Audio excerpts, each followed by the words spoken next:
Hello everybody, my name is Manu-S and welcome to another Eternal news video. Today we have some more spoilers. First of all, I want to catch up on two very early spoilers that Scarlet spoiled in the Discord channel that I forgot to cover last time. That also introduce a new mechanic, the Praxis Alliance mechanic basically. So this is the first card. It's called Hipshot, nothing too special. It's a spell, costs 3 and 1 fire, and it deals 2 damage. The interesting thing here is Warp. Let me explain real quick how that works. Warp basically allows you to play this card from the top of your deck. So if you have this on top of your deck as the top card, it will be revealed to you, only to you, not to your opponent, so you know it's there, and then you can choose to just play it as if it was in your hand. So this is basically like sort of a variance card advantage option. So basically, because if you play it from the top of your deck, it's free, so it's basically like 3 power, deal 2 damage, Destiny, or like draw a card. Draw a card is a better analogy because Destiny also comes with a huge power, like tempo advantage, because it costs no power, so it's also free in power and in cards. So yeah, the card is not particularly impressive, probably a great limited card, but unlikely to make it into constructed. If it would cost 2, it might be interesting in constructed, especially considering cards like Second Sight to manipulate it and put it back on top and stuff like that. But 3 for 2 damage is like too bad. We already have Puncturing Shot for 2 that deals 2 damage to the to a unit and a player, and that is not particularly playable already because there's just not enough good things it kills basically. And this is no difference, but it's more meant to showcase the mechanic. As you see, there's no picture spoiled yet because the card has not been like officially spoiled during spoiler season. It was like a pre-spoiler season spoiler in Discord by Scarlet, where they gave us all the info of the card but no artwork. But yeah, the mechanic is sort of interesting, makes these cards a bit better than they would normally be, but also usually means they cost more and are like toned down in power, which in various cases like this one will make them sort of unappealing for constructed, but nice for limited. Okay, let's move on to the next warp card. This is some familiar. The full name was not given yet, but it's a Dinosaur, which is definitely relevant because dinosaurs are one of the more supported tribes right now. It also costs 3 and 1 time. It's a 1/1 flying, which is like okay-ish. The fact that it has flying makes it sort of relevant as a body because it can like start pinging the opponent. And it also has warp, and in addition it has the same ability as Initiative of the Sands. It basically ramps you from 3 to 5 and then basically 6, 7 and so on, obviously. The problem is that ramping from 3 to 5 is sort of the point where ramping becomes a lot worse, which is why you don't see cards like Secret Pages played very much, simply because you usually want to ramp from 1 to 3 or from 2 to 4. Like 3 to 5 is like okay-ish, but that's like the last jump where you get a lot of value out of it, because then like ramping into your 6 and 7 earlier matters a lot less, because you simply often don't have any or many 6+ cards in your deck, so you don't get too much out of the ramp effect. The fact that it has warp mitigates it a bit, and the fact that it's a dinosaur might make it a bit more appealing if dinosaurs really become a thing and there are enough good dinosaurs to go for like a dinosaur tribal based creature deck. And then the familiar also has some more potential, since it ramps you into the activation of Patriarch's ultimate, and also gets affected by the Patriarch's ultimate, turning it into a 3/3 flyer. But yeah, once again, probably more interesting and limited than in Constructed, unless dinosaurs become a thing. Otherwise, I'm highly skeptical about this. But yeah, another like low-powered card to showcase the new ability that is not necessarily meant for Constructed, but I'm pretty sure we're going to see more pushed constructed cards, constructed level cards with warp that are actually good. But it's definitely a mechanic that they have to be a bit careful with, because there's ways to manipulate your library like Second Sight and probably also new cards in the future, and free cards are always something that can be too powerful and get out of hand. So yeah, they wanna like start slow and careful on us, but that's fine. Just nice to see more interesting mechanics that sort of use the digital space that wouldn't work that well in paper. Although I don't like that much that it's sort of like a high variance ability, because in the opening hand these cards gonna be often really bad because they're overcosted due to their warp. Warp usually adds to their overall cost from the current impression, and yeah, you have to basically be able to use them and want to use them the turn they are on top of your deck. If you can't or don't want to, you lose the advantage of warp, and then they turn into like pretty underwhelming, like below average cards. But we'll see how that goes and if there's cool warp cards coming up. Alright, next we have a new spoiler. Auric Vigilante, the first Argent Port spoiler, other than the artwork for Argent Port Champion that we got a while ago.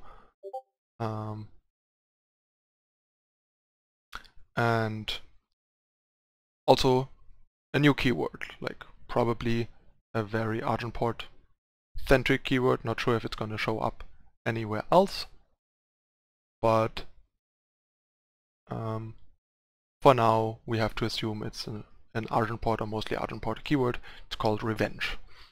Revenge basically works the way that if this dies, it loses Revenge and gets Destiny instead, and gets put in a random position in the top 10 cards of your library. So top 10 cards is a lot, so this is like really high variance. But the payoff is really big, since getting basically a free card in terms of cost and card economy is a pretty big deal. So this is kind of decent. I mean, the card once again is probably more limited than a constructed card, but might even be like okay in constructed. The fact that it grows, it's basically like a worth Bladekin Apprentice due to lack of quick draw, but Revenge means that it over the course of a longer game usually trades like 2 for 1. And the fact that it keeps growing in attack, and that the attack gained from the first time around. Sorry about the Discord stuff in the background. Alright, I got rid of the Discord. Let's continue. So yeah, the Revenge basically means it comes back as like an X1 already and keeps growing. It definitely gets better if you have ways to dig for it or like draw extra cards, like Quarry for example. But you still have to keep in mind, since it's Destiny, you still need to draw the card. Like if you find it in Quarry, you have to pick it for your Quarry, and then basically turn your Quarry into like a Destiny enabler and draw a random card, because you sort of lose out on the selection part of Quarry somewhat by having to pick the Destiny card and then getting a random draw of the Destiny. But you get some sweet tempo boost. I dislike a bit like how high variance the ability is. You might never get the benefit of Revenge before the game ends, or before it doesn't, or at a point where it doesn't matter anymore, which is a bit annoying.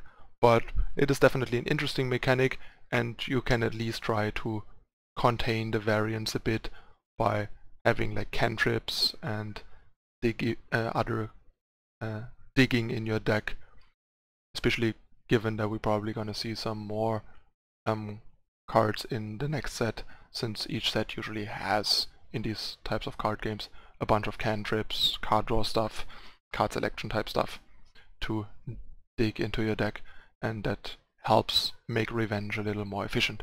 But yeah, I'm not sure what to think of the ability. It's definitely an unexpected, like, outside the box thing where they try to further push what you can do with the digital space, which is definitely a nice thing in general, but we'll see how well this pans out and how good this ability is going to be. But yeah, the card is not terrible, I would say, but it's super susceptible to silence. Like, if this gets silenced, all you're left with is like a 1-1 or 2-1 or whatever attack it has at the time it gets silenced, and that's like pretty underwhelming. This kind of has similar issues as Bladekin Apprentice, because if Bladekin Apprentice is like not punished for being 1 health or silenced, it's actually a pretty powerful 2-drop. I tried it a bunch in Constructed and mostly just was unhappy with it because of like silence and Varus Favor punishing it. Varus Favor, granted, is less of a deal with this, since if it like gets killed on turn 2 by a Varus Favor, you at least get the potential 2-for-1 out of it still, so it's not that big of a loss, which is definitely an upside. Alright, that's it for Auric, Vigilante and Revenge. Let's continue with the next spoiler. This is a really sweet card actually, and also a really powerful card. If this has like a home, this is going to be a powerhouse, I think. Let's quickly look what it does. It's heavy Horu, costs double blue and single green, 3, so it has like heavy threshold like influence requirements, but for that we get a 2-4, which is a bit below average in stats for 3-top, but the ability makes more than up for it. Mentor works the following. Basically, if this unit comes to play, you choose one of your other units, pretty sure it can't choose itself, and pick them as a student of the mentor, basically. And that means the chosen unit gets exhausted and gets a permanent +1/+1. I am not entirely sure right now if the unit needs to be unexhausted or if it also can target an already exhausted unit. If it can target an already exhausted unit, would even be stronger, because then you can attack first, play this after combat, and pump a unit without having to miss out on an attack, for example. And the fact that if the student has flying, Aerialist Trainer replaces itself is incredible, because then we basically get 3-5 in stats, plus it replaces itself by drawing you a card. This is incredibly powerful. This is like a more offensive and more powerful Combray healer, basically. And you can also see the flying theme here, since we all know Horu is going to be a very flying heavy alliance, so enabling this should not be a big deal. There will be plenty of like Horu 1- and 2-drop flyers to target with this. And yeah, this card honestly looks great. This is going to be a constructed powerhouse most likely, and gonna be a big step towards making like some form of aggressive or mid-rangey Horu based evasive deck viable and potentially powerful. I love this card. This card is really interesting and also really efficient and powerful. Cool design, cool card. Looking forward to brew and play with this and the other Horu cards that likely will also be interesting and provide a good framework for this card and some of the cards we already have. Alright. Last card, Bloodcall Invoker. This card basically has been spoiled while I was recording the last video, so I couldn't really put it in. So gonna catch up on that. This was spoiled in an article by Neon. This is sort of a decent card. I'm not entirely sure how much I like it overall, but let's look at what it does. 5 power, a Xenon card, 1 of each influence, 3/5 in stats is definitely kind of low for a 5-drop, and then it has the Xenon keyword Life Force. So another new keyword. Life Force means that it does something when you gain life, when you gain health. In this case, at the end of your turn, you get a Restless Radiant with attack and health equal to the health you gained this turn. This is a Restless Radiant, just to give you an idea. Pretty cool artwork, I think. Looks really nice. It's just shown as a 1/1 here because while it theoretically has like XX. And yeah, the cost seems to be constant 3, so even if you have like, I don't know, a 6/6 Radiant, it looks like it's still gonna cost 3, which is great because if it gets killed or returned to your hand, then you can somehow replay it or like return it from the void, you're gonna potentially get a really cheap monster, which is not irrelevant when you're in Xenon because Shadow has a bunch of recurring stuff, so that's also something that might come up and might be a nice bonus. Alright, so yeah, this is one of the first payoff cards for life gain in Xenon. Not sure if this is constructed level good. It's definitely important to keep in mind. If you gain health, then play this. You're still gonna most likely get a Restless Radiant at the end of the turn because it just checks at the end of turn how much health you gained this turn. It also cares about like the plus health you gained. If you gain 5 health and then take 5 damage, it doesn't matter, you still get a 5/5. It doesn't care about your health going up in total.